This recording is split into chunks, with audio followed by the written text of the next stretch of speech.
ನಮಸ್ಕಾರ ಎಲ್ರಿಗೂ. ಹೊಸಬರು ನನ್ನ ಚಾನಲ್ ನೋಡ್ತಿದ್ರೆ ಸಬ್ಸ್ಕ್ರೈಬ್ ಮಾಡ್ಕೊಂಡು ವಿಡಿಯೋ ನೋಡಿ, ಹಾಗೆ ಒಂದು ಲೈಕ್ ಕೊಡಿ.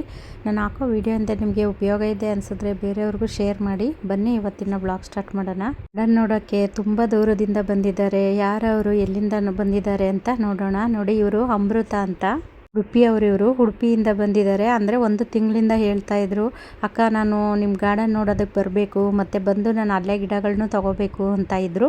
ಹಂಗಾಗಿ ಫಸ್ಟಿಗೆ ಒಂದು ಸತಿ ನಾನು ಇವರಿಗೆ ಕೊರಿಯರು ಸಹ ಹಾಕಿದ್ದೆ. ಕೊರಿಯರಲ್ಲೂ ತಗೊಂಡಿದ್ದಾರೆ, ಗಾರ್ಡನ್ ನೋಡಬೇಕು ಅಂತಲೂ ಬಂದಿದ್ದಾರೆ. ಇವರು ಅವ್ರ ಅಕ್ಕ, ಅಂದರೆ ಅವರು ವೀಡಿಯೋಗೆಲ್ಲ ಬರಲ್ಲ ಅಂದರು. ಹಂಗಾಗಿ ಅವ್ರನ್ನ ವೀಡಿಯೋದಲ್ಲಿ ತೋರಿಸಿಲ್ಲ. ಗಾರ್ಡನ್ ನೋಡಿದ ತಕ್ಷಣ ನನಗೆ ತುಂಬಾ ಖುಷಿ ಆಯ್ತಕ್ಕ ಅಂತಲೂ ಹೇಳ್ತಾ ಇದ್ರು. ಅಂದರೆ ಇವ್ರಿಗೂ ಗಿಡಗಳೆಲ್ಲ ಅಂದರೆ ತುಂಬಾ ಇಷ್ಟ ಅಂತೆ. ಯಾಕೆ ಗಿಡಗಳು ಇಷ್ಟ ಅಂದರೆ ನಮಗೆ ಅದರಿಂದ ತುಂಬಾ ಖುಷಿ ಸಿಗುತ್ತೆ. ಗಿಡಗಳನ್ನ ಬೆಳೆಸೋದು ಒಂದು ರೀತಿ ಖುಷಿನೂ ಸಿಗುತ್ತೆ, ಅದರಿಂದ ನೆಮ್ಮದಿನೂ ಸಹ ಸಿಗುತ್ತೆ. ಮಕ್ಕಳು ರೀತಿ ಗಿಡಗಳನ್ನ ನೋಡ್ಕೊತೀವಿ, ಹಾಗಾಗಿ ನಮಗೆ ಅದರಿಂದ ಹೆಚ್ಚಾಗಿ ಖುಷಿನೂ ಸಹ ಸಿಗುತ್ತೆ. ಅಮೃತ ಅವ್ರ ಅಕ್ಕನ ಜಾಸ್ತಿ ವಿಡಿಯೋ ಮಾಡಿಲ್ಲ, ಯಾಕೆಂದರೆ ಅವರು ವಿಡಿಯೋಗೆಲ್ಲ ನಾನು ಬರೋದಿಲ್ಲ ಅಂದರು. ಹಾಗಾಗಿ ಅವ್ರ ಪೇಸನ್ನು ನಾವು ವಿಡಿಯೋದಲ್ಲೆಲ್ಲ ತೋರಿಸಿಲ್ಲ. ಗಾರ್ಡನ್ ನೋಡೋದಕ್ಕೆ ತುಂಬ ದಿನದಿಂದ ಬರಬೇಕು ಅಂದ್ಕೊಂಡಿದ್ದೆ ಅಕ್ಕ, ಇವತ್ತು ಟೈಮ್ ಕೂಡಿದೆ ಅಂತಲೂ ಹೇಳ್ತಾ ಇದ್ರು. ಅವರು ಉಡುಪಿಯಿಂದ ಬಂದು ಮತ್ತೆ ಅಲ್ಲಿ ಮೈಸೂರಿಗೆ ಬಂದು ಮೈಸೂರಲ್ಲಿ ಅವ್ರ ಅಕ್ಕನ ಕರ್ಕೊಂಡು ಅವ್ರು ಇಲ್ಲಿಗೆ ಬಂದಿರೋದು. ಇವರು ಇನ್ನೊಬ್ರು ಇದ್ದಾರೆ ನೋಡಿ, ಅವ್ರ ಅಕ್ಕ, ಅವರು ಮೈಸೂರಲ್ಲಿರೋದು. ಇವರು ಅಮೃತ ಅವರು ಉಡುಪಿನಲ್ಲಿರೋದು. ಇವ್ರನ್ನ ನೋಡಿ ಜಾನಿ ಅಂತೂ ಓ ಅಂತಿದ್ದಾನೆ ನೋಡಿ. ಅಲ್ಲಿ ನಮ್ಮ ತಂಗಿ ಕರ್ಕೊಬಂದು ಅಲ್ಲಿ ಕಟ್ಟುತ್ತಿದ್ದಾಳೆ. ಅಂದರೆ ನಾನು ಫಸ್ಟೇ ಅವ್ರನ್ನ ಕರ್ಕೊಂಡು ಗಾರ್ಡನ್ಗೆ ಬಂದೆ. ಅವ್ರು ಬಂದು ಒಂದು ಸೆಕೆಂಡು ಕುತ್ಕೊಳ್ಳೇ ಇಲ್ಲ. ಜ್ಯೂಸ್ ಕುಡೀರಿ ಅಂದರು, ಕುಡಿಲಿಲ್ಲ. ಆಮೇಲೆ ಕುಡಿಯೋಣ ಅಕ್ಕ, ಫಸ್ಟು ಗಾರ್ಡನ್ ನೋಡಬೇಕು ನಡೀರಿ ಅಂತ ಅಂದ್ಬಿಟ್ಟು ಗಾರ್ಡನಿಗೆ ಬಂದ್ವಿ. ಗಾರ್ಡನಿಗೆ ಬಂದು ಅಲ್ಲಿ ಗಿಡಗಳನ್ನೆಲ್ಲ ನೋಡಿ ಅವರು ತುಂಬಾ ಖುಷಿಪಟ್ಟರು. ಮತ್ತು ಆಮೇಲೆ ನಮ್ಮ ತಂಗಿ ಬಂದು ಜಾನಿನ ಅಲ್ಲಿ ಕಟ್ತಾ ಇದ್ಲು. ಅಂದರೆ ಅವನು ಜೋರು ಮಾಡ್ತಾ ಇದ್ದ, ಯಾರನ್ನು ಬಿಡೋದಿಲ್ಲ, ಅವನು ಬರೋಕ್ಕೆ ಅಂತಲೇ ಬಿಡೋಲ್ಲ ಯಾರನ್ನು. ಹಂಗಾಗಿ ಅಷ್ಟು ಜೋರು ಮಾಡ್ತಾ ಇದ್ದ. ಅವನನ್ನು ಅಲ್ಲಿ ಕಟ್ಟಾಕಿದ್ವಿ. ಇವರು ಅಮೃತ ಅವರು ಲಾಯರ್ ಅಂತೆ. ನೀವು ಒಬ್ಬರೇ ಇಷ್ಟೆಲ್ಲ ಕೆಲಸ ಮಾಡ್ತಿದ್ದೀರಾ, ಮತ್ತು ಮನೆ ಕೆಲಸ, ಗಾರ್ಡನ್ ಕೆಲಸ, ಇದೆಲ್ಲ ತುಂಬ ಕೆಲಸ ಮಾಡ್ತೀರಾ, ಮತ್ತು ತುಂಬಾ ಹಾರ್ಡ್ ವರ್ಕ್ ಮಾಡ್ತೀರಾ. ನಾನು ರೆಗ್ಯುಲರಾಗಿ ನಿಮ್ಮ ವಿಡಿಯೋ ನೋಡ್ತಾ ಇರ್ತೀನಿ ಅಂತಲೂ ಹೇಳ್ತಾ ಇದ್ರು. ಏನು ಮಾಡೋದು, ಮಾಡಲೇಬೇಕಲ್ವಾ. ನೋಡಿ, ಅಲ್ಲಿ ನಮ್ಮ ಜಾನಿ ಕಟ್ಬಿಟ್ಟು ಇವಳು ನಮ್ಮ ತಂಗಿ ಬಂದು ಆಮೇಲೆ ಅವಳು ವಿಡಿಯೋ ಮಾಡ್ತಿದ್ಲು. ಅಂದರೆ ಅವರು ಕೇಳ್ತಾ ಇದ್ರು, ಅದು ಯಾವ ಗಿಡ, ಇದು ಯಾವ ಗಿಡ ಅಂತಲೂ ಕೇಳ್ತಾ ಇದ್ರು. ಮತ್ತು ಗಿಡಗಳೆಲ್ಲ ಚೆನ್ನಾಗಿದೆ ಅಂತಲೂ ಹೇಳ್ತಾ ಇದ್ರು. ಇವರು ತುಂಬ ಗಿಡಗಳನ್ನ ಬೆಳೆಸಿದಾರಂತೆ. ಗಿಡ ಅಂದರೆ ಇವರಿಗೆ ತುಂಬಾ ಇಷ್ಟ. ನಾನು ಯಾವ ರೀತಿ ಮಕ್ಕಳನ್ನ ಕೇರ್ ಮಾಡೋ ರೀತಿ ಮಾಡ್ತೀನೋ ಅದೇ ರೀತಿಯೂ ಇವರು ಗಿಡಗಳನ್ನ ಕೇರ್ ಮಾಡ್ತಾರಂತೆ. ಉಡುಪಿಗೆ ಬನ್ನಿ ಅಂತಲೂ ಹೇಳಿದ್ದಾರೆ. ಇಲ್ಲ, ನೀವು ಬರಲೇಬೇಕು ಅಂತಲೂ ಸಹ ಹೇಳಿದ್ದಾರೆ. ನೋಡೋಣ ಯಾವಾಗ ಟೈಮ್ ಸಿಗುತ್ತೋ ಗೊತ್ತಿಲ್ಲ. ಅದರಲ್ಲೂ ನನಗೆ ಎಷ್ಟೊಂದು ಜನ ಮಕ್ಕಳೆಲ್ಲ ಇದ್ದಾರೆ, ಅವ್ರನ್ನ ಬಿಟ್ಟು ಹೆಂಗೆ ಹೋಗೋದೋ ಗೊತ್ತಿಲ್ಲ. ಏನಪ್ಪ ಭಾಗ್ಯನಿಗೆ ಎಷ್ಟೊಂದು ಮಕ್ಕಳಿದ್ದಾರೆ ಅಂದ್ಕೊಂಡ್ರಾ? ಹೌದು, ಗಿಡಗಳೇ ನನ್ನ ಮಕ್ಕಳು. ಹಾಗಾಗಿ ಅವ್ರನ್ನೆಲ್ಲ ಬಿಟ್ಟು ಹೆಂಗೆ ಹೋಗೋದೋ ಗೊತ್ತಿಲ್ಲ. ನೋಡೋಣ, ಮಳೆ ಏನಾದರೂ ಸ್ಟಾರ್ಟ್ ಆದರೆ ಮಳೆ ಟೈಮಲ್ಲಿ ಹೋಗಬೇಕು. ಯಾಕೆಂದರೆ ಅವಾಗ ಗಿಡಗಳಿಗೆ ನೀರು ಹಾಕೋದೆಲ್ಲ ಇರೋದಿಲ್ಲಲ್ಲ, ಮಳೆ ಬರ್ತಾ ಇರುತ್ತಲ್ಲ, ಹಾಗಾಗಿ ಹೋಗ್ಬೋದು. ಸ್ವಲ್ಪ ಬಿಸಿಲು ಜಾಸ್ತಿನೇ ಇದೆ, ಹಾಗಾಗಿ ಅವರು ತಲೆ ಮೇಲೆ ವೇಲ್ ಹಾಕ್ಕೊಂಡಿದ್ದಾರೆ. ನನಗೆ ಅಂದರೆ ನಾನು ಬಿಸಿಲಲ್ಲೆಲ್ಲ ಕೆಲಸ ಮಾಡಿ ನನಗೆ ಅಭ್ಯಾಸ ಆಗಿದೆ. ಬಿಸಿಲು ಮಳೆ ಎಲ್ಲ ನನಗೆ ಅಡ್ಜಸ್ಟ್ ಆಗಿಬಿಟ್ಟಿದೆ. ಹಾಗಾಗಿ ಏನು ಮಾಡೋಕ್ಕಾಗೋದಿಲ್ಲ. ಪಾಪ ಅವರಿಗೆ ಅಂದರೆ ಬಿಸಿಲಿರುತ್ತಲ್ಲ, ನಮ್ಮ ಕಡೆ ಅಂದರೆ ಇವಾಗ ಸ್ವಲ್ಪ ಬಿಸಿಲು ಜಾಸ್ತಿನೇ ಇದೆ. ಹಾಗಾಗಿ ಅವರು ತಲೆ ಮೇಲೆ ಅದು ವೇಲ್ ಹಾಕ್ಕೊಂಡಿದ್ದಾರೆ. ಇನ್ನು ಆ ಸೈಡಲ್ಲಿ ಮರ್ಗ, ದವನ ಎಲ್ಲ ಇದೆ. ಅವರು ಫಸ್ಟೇ ಹೇಳಿದರು, ಅಕ್ಕ ನಾನು ಅಲ್ಲೇ ಬಂದು ಗಿಡಗಳನ್ನ ತಗೊತೀನಿ, ಮರ್ಗ ಮತ್ತು ದವನ, ಅದು ಪನ್ನೀರ್ ಪತ್ರೆ ಇದೆಲ್ಲ ಬೇಕು ಅಂತಲೂ ಹೇಳಿದರು. ಹಾಗಾಗಿ ಸೈಡ್ ಇಟ್ಟಿದ್ನಲ್ಲ, ಅಲ್ಲಿ ತಗೊಳ್ತಾ ಇದ್ದೀನಿ. ಅಲ್ಲೂ ಅವರು, ಅಕ್ಕ ನಾನು ನಿಮ್ಮನ್ನು ನೋಡಬೇಕು ಮತ್ತು ಗಾರ್ಡನ್ನ ನೋಡಬೇಕು ಅಂತ ಬಂದಿದ್ದಾರೆ. ಅದರಲ್ಲೂ ತುಂಬ ದೂರದಿಂದನೂ ಬಂದಿದ್ದಾರೆ. ಇದೇ ಅಲ್ವಾ ಒಂದು ಪ್ರೀತಿ, ವಿಶ್ವಾಸ ಅಂದರೆ. ನಿಮ್ಮ ತಂಗಿನ ನೋಡಿಕೊಂಡು ಮತ್ತು ಮನೆ ಕೆಲಸ ಮಾಡಿಕೊಂಡು ಮತ್ತು ಗಾರ್ಡನ್ ಕೆಲಸ ಎಲ್ಲ ಮಾಡ್ತಿರಲ್ಲ, ನೀವು ಒಂದು ರೀತಿ ಗ್ರೇಟ್ ಅಂತಲೂ ಹೇಳ್ತಾ ಇದ್ರು.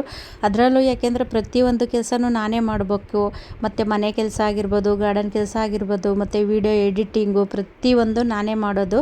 ನನಗೆ ಅಂತ ಯಾರು ಏನು ಮಾಡಿಕೊಡೋ ಅಂಥವ್ರು ಯಾರೂ ಇಲ್ಲ, ಎಲ್ಲ ಕೆಲಸ ನಾನೇ ಮಾಡೋದು. ಮೈಸೂರಿಂದ ಆ ಕಡೆ ಎಲ್ಲ ಬಸ್ ಸಿಗೋದಿಲ್ಲ ಅಂತ ಅಂದ್ಬಿಟ್ಟು ಇವರು ಬೇಗನೆ ಹೊರಟರು. ಅಂದರೆ ಜಾಸ್ತಿ ಹೊತ್ತು ಇರಲಿಲ್ಲ. ಅವ್ರ ಅಕ್ಕರು ತುಂಬ ಅರ್ಜೆಂಟ್ ಮಾಡ್ತಾಯಿದ್ರು. ಯಾಕೆ ಅರ್ಜೆಂಟ್ ಮಾಡ್ತಿದ್ರು ಅಂದರೆ ಅಲ್ಲಿ ಅವರು ಮೈಸೂರಿಗೆ ಹೋಗಿ ಮೈಸೂರಿಂದ ಮತ್ತೆ ಇನ್ನೂ ಬೇರೆ ಕಡೆ ಹೋಗಬೇಕಿತ್ತಂತೆ.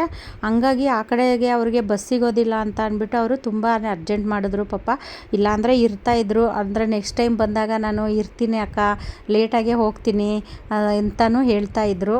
ಸ್ವಲ್ಪ ಗಿಡಗಳು ಮತ್ತು ಪಾಟಿಂಗ್ ಮಿಕ್ಸು, ಬೇವಿನ ಹಿಂಡಿ ಇದೆಲ್ಲ ತೊಗೊಂಡಿದ್ದಾರೆ. ಅಂದರೆ ಅವ್ರಿಗೆ ಹಿಡ್ಕೊಂಡು ಹೋಗೋದಕ್ಕೂ ಸ್ವಲ್ಪ ಕಷ್ಟ. ಅಂದರೆ ಬಸ್ಸಲ್ಲೆಲ್ಲ ತೊಗೊಂಡೋಗ್ಬೇಕಲ್ಲ, ಹಂಗಾಗಿ ಸ್ವಲ್ಪ ಕಷ್ಟ. ಹಂಗಾಗಿ ಸ್ವಲ್ಪ ಗಿಡಗಳನ್ನ ತೊಗೊಂಡೋಗ್ತೀನಿ ಅಕ್ಕ, ಇವಾಗ ಸ್ವಲ್ಪ ಕೊರಿಯರು ಮಾಡಿ ಅಂತಲೂ ಹೇಳೋಗಿದ್ದಾರೆ. ಅಂದರೆ ಇನ್ನೂ ಗೊಬ್ಬರ ಎಲ್ಲ ಬೇಕಂತೆ ಅವರಿಗೆ. ಆ ಗೊಬ್ಬರಗಳನ್ನೆಲ್ಲ ಕೊರಿಯರಲ್ಲಿ ಕಳಿಸ್ಕೊಡಿ ಅಂತಲೂ ಹೇಳಿ ಇವಾಗ ಒಂದು ಸ್ವಲ್ಪ ತೊಗೊಂಡೋಗಿದ್ದಾರೆ. ಓನ್ ವೆಹಿಕಲ್ ಇದ್ರೇನೋ ಕಷ್ಟ ಅಂತ ಅನ್ಸೋದಿಲ್ಲ, ಈಸಿಯಾಗಿ ತೊಗೊಂಡೋಗ್ಬೋದು. ಅದರಲ್ಲೂ ಬಸ್ಸಲ್ಲೆಲ್ಲ ತೊಗೊಂಡೋಗೋದು ಸ್ವಲ್ಪ ಕಷ್ಟನೇ. ಅಷ್ಟಿಗೊಂದ್ಸತಿ ಇವರು ಗಿಡ ಎಲ್ಲ ತೊಗೊಂಡಿದ್ದಾರೆ ನನ್ನ ಹತ್ರ, ಅಂದರೆ ಕೊರಿಯರು ಮಾಡಿದ್ದೆ. ಆ ಗಿಡಗಳು ಎಲ್ಲ ಬಂದಿದೆ, ಚೆನ್ನಾಗಿ ಬಂದಿದ್ದಾವೆ ಅಂತಲೂ ಹೇಳಿದ್ರು. ಒಳ್ಳೆಯವ್ರನ್ನ ದೇವರು ಯಾವತ್ತೂ ಕೈ ಬಿಡೋದಿಲ್ಲ ಅಕ್ಕ, ನೀವು ತುಂಬಾ ಕಷ್ಟಪಡ್ತೀರಾ, ನಿಮ್ಮ ಕಷ್ಟಕ್ಕೆ ಫಲ ಅಂತೂ ಸಿಕ್ಕೇ ಸಿಗುತ್ತೆ, ದೇವರು ನಿಮ್ಮ ಜೊತೆನೇ ಇರ್ತಾರೆ. ಹೌದು, ಅಮೃತ ಅವರು ಹೇಳಿದ ಮಾತು ನಿಜ. ಯಾಕೆ ಅಂದರೆ ನನಗೆ ಸುಮಾರು ಕಷ್ಟಗಳಲ್ಲೆಲ್ಲ ನನಗೆ ದೇವರು ನನ್ನ ಬೆನ್ನೆಲುವಾಗಿ ನಿಂತು ನನಗೆ ಒಳ್ಳೆಯದೇ ಆಗಿದೆ.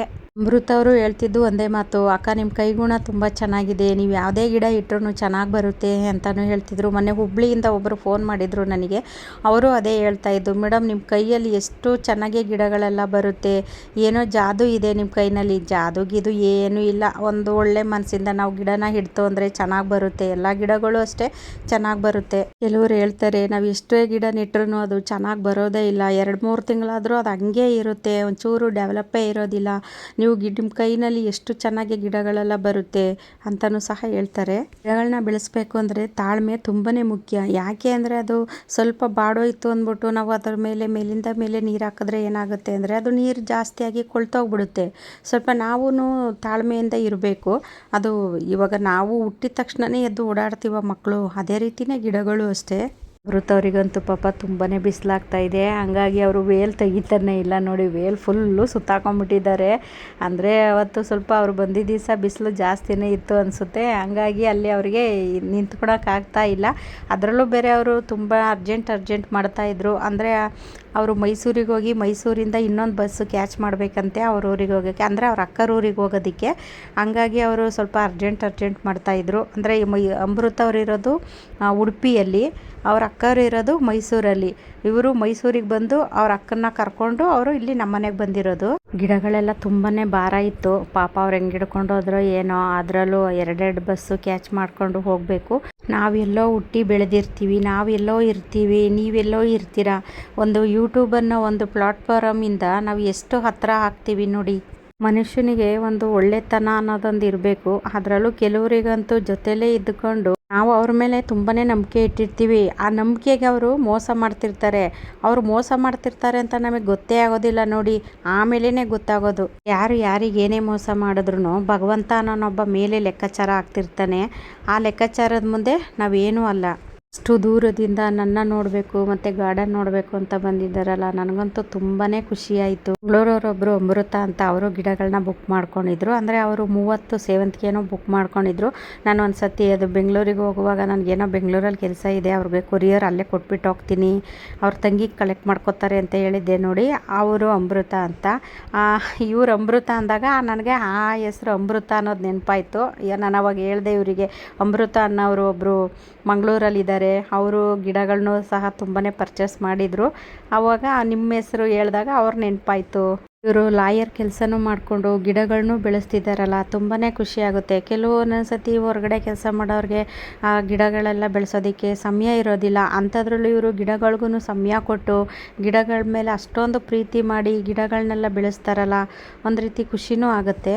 ಮಳ್ಳೆ ಹೂವಿನ ಗಿಡ ಅದಕ್ಕೆ ಹೇಳ್ತಾ ಇದ್ರು ಅವರು, ಅದೇ ಅಲ್ಲಿ ತೋರಿಸ್ತಾ ಇದ್ರು. ಅಲ್ಲಿ 3 ಮಳ್ಳೆ ಗಿಡ ಇದೆಯಲ್ಲ, ಅದು ಹೂ ಬರೋಕ್ಕೆಲ್ಲ ಸ್ಟಾರ್ಟ್ ಆಗಿದೆ ಇವಾಗ. ಹಂಗಾಗಿ ಅವರು ಅದನ್ನು ತೋರಿಸ್ತಾ ಇದ್ರು. ಅಕ್ಕ ಇದೇನು ಗಿಡ, ನೀವೇನೋ ಹೇಳ್ತಿರಲ್ಲ ಅಂತ ಇದ್ರು. ಹಂಗಾಗಿ ಅದು ಮಳ್ಳೆ ಹೂವಿನ ಗಿಡ ಅಂದೆ. ಹಂಗಾಗಿ ಅದು ಒಂದು ಚಿಕ್ಕದಿತ್ತು, ಅದನ್ನು ಕೊಟ್ಟೆ. ಅಂದರೆ ಮಳ್ಳೆ ಹೂವಿನ ಗಿಡ ಎಲ್ಲ ಖಾಲಿಯಾಗಿತ್ತು, ಅದು ಚಿಕ್ಕದೇನೋ 2 ಇತ್ತು, ಹಾಗಾಗಿ ಒಂದು ತೆಗೆದು ಕೊಟ್ಟೆ ಅವರಿಗೆ. ಅದರಲ್ಲೂ ಇವಾಗ ಮಳ್ಳೆ ಹೂವಿನ ಕಾಲ ಸ್ಟಾರ್ಟ್ ಆಗ್ತಾ ಇದೆ, ಹಂಗಾಗಿ ಅದು ಹೂ ಬಿಡ್ತಂದ್ರೂ ಗಾರ್ಡನ್ ಎಲ್ಲ ಘಮ ಅಂತಿರುತ್ತೆ. ಇವಾಗ ಅಂದರೆ ಮಲ್ಲಿಗೆ ಹೂವಿನ ಸೀಸನು ಮತ್ತು ಈ ಮಳ್ಳೆ ಹೂವು ಸಹ ಸ್ಟಾರ್ಟ್ ಆಗುತ್ತೆ. ಮಳ್ಳೆ ಹೂವು ಮತ್ತು ಮಲ್ಲಿಗೆ ಹೂವು ಬೆಳಗ್ಗೆ ಟೈಮಂತೂ ಗಾರ್ಡನಿಗೆ ಬಂತು ಅಂದರೆ ಒಳ್ಳೆ ಘಮ ಅಂತಿರುತ್ತೆ. ಮಳ್ಳೆ ಹೂವಿನ ಗಿಡನ ನಾನು ಕಟಿಂಗಿಂದ ಬೆಳೆದಿದ್ದು. ಒಂದು 5 ಗಿಡ ಏನೋ ಇತ್ತು, 3 ಗಿಡ ಎಲ್ಲ ಸೇಲ್ ಆಯಿತು, ಇನ್ನು 2 ಇದ್ದಿದ್ದು. ಅಂದರೆ ಇದೊಂದು ಚಿಕ್ಕದಿತ್ತಲ್ಲ, ಅವರು ಮಳ್ಳೆ ಹೂವಿನ ಗಿಡ ಬೇಕೇ ಬೇಕು ಅಕ್ಕ ಅಂದಿದ್ದಕ್ಕೆ ನಾನು ಆ ಚಿಕ್ಕ ಗಿಡನೇ ಕೊಟ್ಟೆ ಅವರಿಗೆ.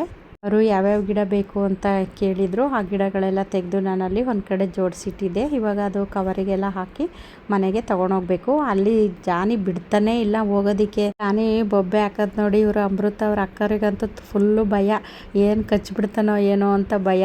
ಏನು ಕಚ್ಚಲ್ಲ ಅವನು, ಹಂಗೆ ಜೋರು ಮಾಡ್ತಾನೆ ಅಷ್ಟೇ. ಅವನ್ನ ಸ್ವಲ್ಪ ಸಮಾಧಾನವಾಗಿ ಮಾತಾಡಿಸ್ತು ಅಂದರೆ ಅವನು ಸುಮ್ಮನಾಗ್ತಾನೆ.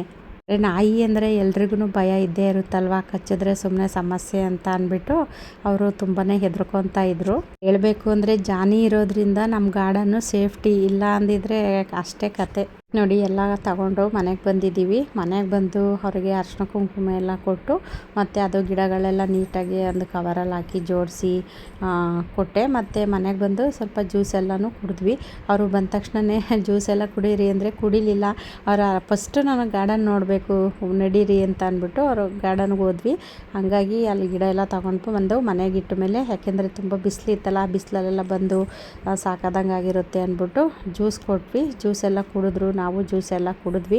ಆಮೇಲೆ ಅವರಿಗೆ ಅರಿಶಿನ ಕುಂಕುಮ ಎಲ್ಲ ಕೊಟ್ವಿ. ಸ್ವಲ್ಪ ಹೊತ್ತು ಹಂಗೆ ಮಾತಾಡ್ಕೊಂಡು ಕುಂತ್ಕೊಂಡ್ವಿ. ಮತ್ತು ನೀವು ಬರಲೇಬೇಕು ನಮ್ಮೂರಿಗೆ ಅಂತಲೂ ಹೇಳಿದ್ರು. ನೋಡೋಣ, ಯಾವಾಗಾದರೂ ಫ್ರೀ ಮಾಡ್ಕೊಂಡು ಬರ್ತೀನಿ ಅಮೃತ ಅವರೇ, ನೋಡೋಣ, ಟ್ರೈ ಮಾಡ್ತೀನಿ. ಇವರು ಅದೇ ಹೇಳ್ತಿದ್ದು, ಮೇಡಮ್ ನಿಮ್ಮ ಆರೋಗ್ಯ ನೋಡ್ಕೊಳ್ಳಿ, ತುಂಬಾ ಬಿಸಿಲಲ್ಲೆಲ್ಲ ಕೆಲಸ ಮಾಡಬೇಡಿ ಅಂತಲೂ ಹೇಳ್ತಿದ್ರು. ತುಂಬ ಜನ ನನಗಿದೇ ಹೇಳೋದು, ಏನು ಮಾಡೋದು, ಕೆಲಸ ಮಾಡಲೇಬೇಕಲ್ವಾ. ವಿಡಿಯೋ ಇಷ್ಟ ಆದರೆ ಬೇರೆಯವ್ರಿಗೂ ಶೇರ್ ಮಾಡಿ, ಹಾಗೆ ಒಂದು ಲೈಕ್ ಮಾಡಿ. ಮುಂದಿನ ವಿಡಿಯೋದಲ್ಲಿ ಸಿಗ್ತೀನಿ. ಎಲ್ರಿಗೂ ಧನ್ಯವಾದಗಳು.